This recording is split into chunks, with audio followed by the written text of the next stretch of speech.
नमस्कार मित्रमित्रांनो, आज आपण पाहणार आहोत संक्रांती स्पेशल ती म्हणजे तिळाची वडी. बऱ्याच जणांना गुळाचा पाक करता येत नाही, त्यामुळे त्यांचे तिळाचे लाडू बिघडतात, कडक होतात. पण तर तुम्ही तिळाची वडी बनवली तर कोणी सहजपणे बनवू शकता. आणि जर तुम्हाला बनवायची असेल तर शेवटपर्यंत व्हिडिओ पाहावा लागेल. तर चला, जास्त काही न बोलता पटकन रेसिपीला आपण सुरुवात करूया. सगळ्यात अगोदर कढई घ्यायची आणि आपण इथे घ्यायचे 1 वाटी तीळ. आता हे तीळ वजनी म्हणाल तर 200 ग्रॅम आहे. आता तीळ मी घेतलेत पॉलिशवाले, तुम्ही कोणतेही घेऊ शकता, गावरानी घेतले तरी हरकत नाही. मंद आचेवर भाजायला अगदी आपल्याला जेमतेम 4-5च मिनिटं लागतात, कारण का या तिळाला भाजायला जास्त वेळ लागत नाही. पण बऱ्याच जणांना तीळ भाजायचे कसे तेही कळत नसतं, तर त्यांनाही सांगते की तीळ जेव्हा भाजले गेले की हलकासा रंग बदली होतो आणि सगळ्यात महत्त्वाची ट्रिक म्हणजे ते उडू लागतात, म्हणजे तीळ भाजले गेले. बघा, छान असं आपले तीळ भाजले गेले, त्याला काढून एका ताटामध्ये आपण थंड करून घेऊया. जोपर्यंत आपले हे तीळ थंड होत आहेत तर त्याच कढईत आपण शेंगदाणे भाजून घेणार आहोत. 1 वाटी घ्यायचे शेंगदाणे, वजनी म्हणाल तर 100 ग्राम. आता या शेंगदाण्याला लवकर भाजण्यासाठी आपण काय करायचं, पाण्याचा हात फक्त लावायचा. कधीही ट्रिक तुम्ही वापरा. तुम्ही पहा एकदा की शेंगदाणे अशा पद्धतीने केल्यामुळे काय होतात, त्याची सालं लवकर निघतात, त्याचबरोबर ते आतपर्यंत चांगले भाजलेही जातात आणि आपला वेळही वाचतो. आता मला हे शेंगदाणे भाजायला जेमतेम, मी वेळही पाहिला होता, अगदी 4 मिनटं लागली होती. छान असे आपल्या प्रकारची क्वांटिटी कमी, म्हणजे तर 4 मिनटात आपले शेंगदाणे भाजले गेलेले आहेत आणि साली निघू लागले आहेत. जर साली तुम्हाला काढायचे नसेल तरी हरकत नाही, पण शेंगदाण्याची वडी सुंदर दिसावी म्हणून आपण त्याच्या साली सगळ्या काढून घ्यायच्या.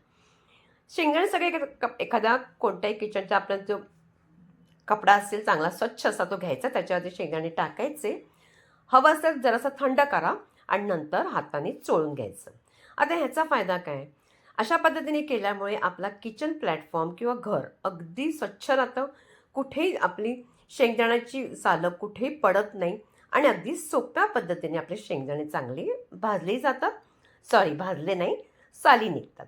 तर बघा, आता शेंगदाण्याच्या साली सगळ्या निघालेल्या आहेत. तर आता काढायच्या कशा, आता काय करायचं, शेंगदाणे एखाद्या अशा पद्धतीचा झारा असेल ना तर त्याच्यामध्ये घ्या किंवा चाळण घ्या. शेंगदाणे घालायचे आणि थोडेफार 2-4 राहिले असतील तसेच ठेवले तरी हरकत नाही. जर सोलायचे असेल तर सोलून घ्यायचे आणि त्याला आपण अशा पद्धतीने चाळल्यामुळे काय होतं, सगळ्या साली त्या कपड्यावरतीच पडल्या.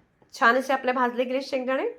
आता पुढची कृती काय आहे, तर हे तीळ आहेत ना, थोडेसे तीळ काढून ठेवायचे. हवं असतं तर करा, नाही केलं तरी चालेल. आता सगळ्यात अगोदर आपण शेंगदाणे इथे वाटून घ्यायचे. वाटताना मात्र पल्स मोडवरती, म्हणजे बंद चालू करूनच वाटायचे, का नाही तर त्याला तेल सुटू लागेल.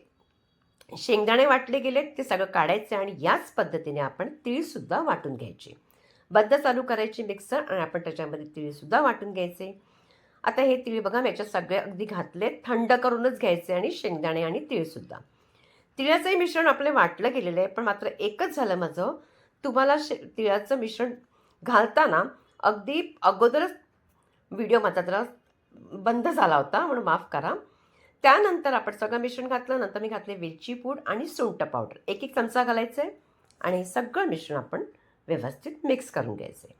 आता दुसरी कृती ही आहे की आपल्याला अगोदर एक तयारी करायला लागेल. तुम्ही एखादा ताट किंवा ट्रे, ह्याला थोडंसं तूप लावून घ्यायचं.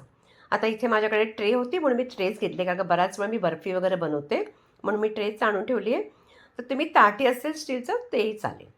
आता अशा पद्धतीने लावायचं आणि तीच कढई घ्यायची, त्याच्यामध्ये 1 चमचा भरून साजूक तूप टाकायचं. त्यानंतर ह्याच्यामध्ये टाकायचं आपल्याला, आपण 1 वाटी तीळ घेतलं आहे म्हणजे आणि 1 वाटी घेतले शेंगदाणे, म्हणजे 2 वाट्या आपला गूळ. गूळ घालताना माझी वाटी पडली, माफ करा. आणि नंतर काहीच करायचं नाही आहे, गॅस अगदी मंद ठेवा. इथे कोणताही तुम्हाला पाक करायचं नाही, काहीच करायचं नाही, काही बघायचं नाही आहे.